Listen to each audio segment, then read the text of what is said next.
Saeimas priekšsēdētājas kundze, godātie kolēģi. Vispār tas skan ļoti interesanti, bet es nesaprotu, kā tas darbosies un kā vispār to, kā tas tiks iztenots.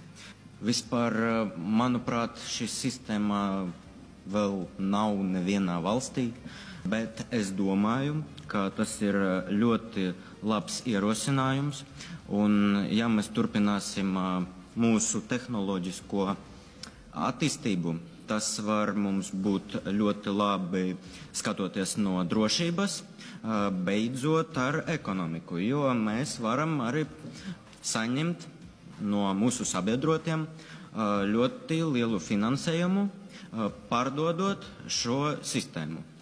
Tāpēc es aicinu balsot par. Par 32, pret 11, 31 atturas, līdz ar to šis punkts nav atbalstīts.